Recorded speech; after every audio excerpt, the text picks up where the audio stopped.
Jordan Peterson built his entire career telling other people how to fix their lives. Millions bought his books. Millions watched his lectures.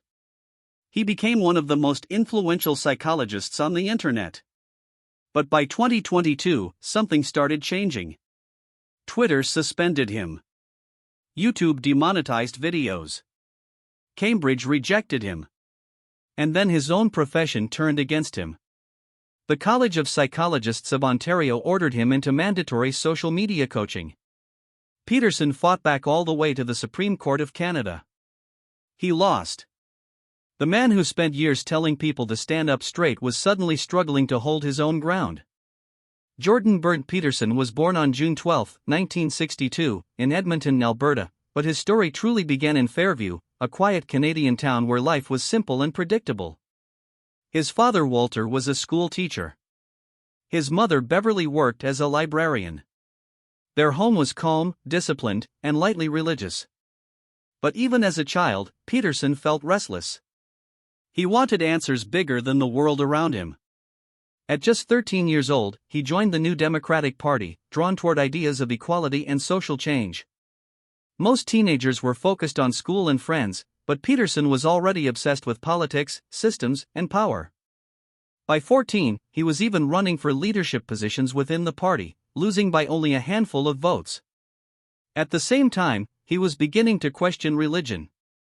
During confirmation classes, he challenged teachers with difficult questions about truth, evolution, and belief. The answers never satisfied him. Slowly, he abandoned faith entirely and replaced it with logic and reason. When Peterson graduated high school in 1979, he did not study psychology right away. Instead, he chose political science and English literature at Grande Prairie Regional College. At first, he imagined becoming a corporate lawyer, someone powerful inside complicated systems. But during college, one book completely changed his direction, The Road to Wiganpier by George Orwell. The book shook him. It exposed how political movements could become driven by resentment instead of compassion. Peterson began questioning the very ideology he once embraced. That uncertainty deepened after he traveled across Europe following graduation. Visiting historical sites connected to war and authoritarianism forced him to confront a terrifying question. How do ordinary people become part of destructive systems? Political science no longer felt enough. Peterson wanted to understand the human mind behind ideology, fear, and chaos. So he started over and pursued psychology. By the mid-1980s, Peterson was studying at McGill University, focusing on alcoholism and behavioral patterns. His research revealed something important. Many sons of alcoholic fathers already struggled with stress, impulse control, and planning long before addiction fully appeared. Alcohol temporarily calmed that internal chaos, which made dependency even more dangerous. That idea fascinated Peterson. Chaos inside the mind could shape a person's entire life. In the early 1990s, Peterson joined Harvard University. His lectures quickly gained attention. Students described them as intense, emotional, and transformative. He was not just teaching psychology. He was blending mythology, philosophy, religion, and personal responsibility into something larger. Later, at the University of Toronto, Peterson balanced teaching with clinical practice, seeing patients dealing with addiction, anxiety, aggression, and depression. Those experiences made his lectures feel more urgent and personal. In 1999, Peterson released Maps of Meaning, the book that became the foundation of everything that followed. In it, he argued that human beings survive through stories. Myths and belief systems help people face suffering, chaos, and uncertainty. This became Peterson's core philosophy: life is a constant battle between order and chaos. Years later, those ideas exploded online. In 2013, Peterson launched his YouTube channel and began uploading university lectures. At first, the videos looked like simple classroom recordings, but people kept watching. His lectures felt different from normal academic content. They were emotional, philosophical, and deeply personal. By 2018, his channel had millions of subscribers and tens of millions of views. What made his rise unusual was that his audience willingly sat through hours-long lectures about meaning, responsibility, mythology, and suffering. His classroom had escaped the university and spread across the internet. Then came the controversy that changed everything. In 2016, Peterson uploaded videos criticizing Canada's proposed Bill C16. He argued the law could force people to use gender-neutral pronouns and described it as compelled speech. Critics immediately pushed back, arguing the law was designed to protect transgender individuals from discrimination, not criminalize everyday speech. But the internet did not care about nuance. The debate exploded into a global culture war. Supporters saw Peterson as a defender of free speech. Critics viewed him as hostile toward transgender rights. Universities became battlegrounds filled with protests, shouting matches, and viral confrontations. By the time Bill C16 officially passed in 2017, Peterson was no longer just a psychology professor. He had become a worldwide political and cultural figure. Then came the book that made him a phenomenon. In 2018, Peterson released 12 Rules for Life. The book sold millions of copies worldwide and dominated bestseller lists across multiple countries. Peterson's message was simple but powerful: life is suffering, but discipline, responsibility, and meaning can help people endure it. For many struggling young men especially, Peterson became more than a professor. He became a guide. His world tour sold out venues across North America, Europe, and Australia.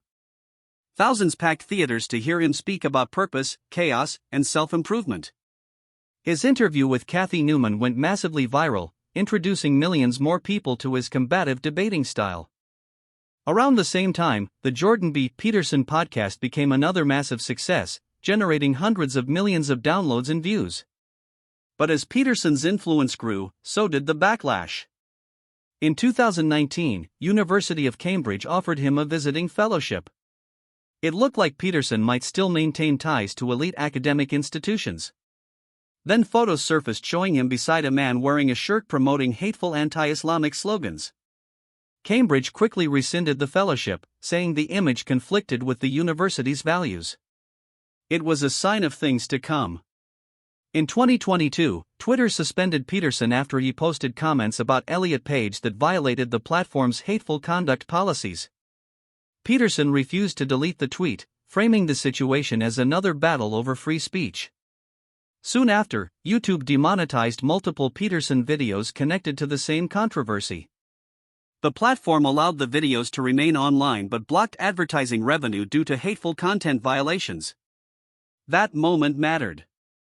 For years, critics attacked Peterson through media articles and public debates. But now the same digital platforms that helped make him famous were beginning to limit his reach and income. At the same time, Peterson was becoming more openly political.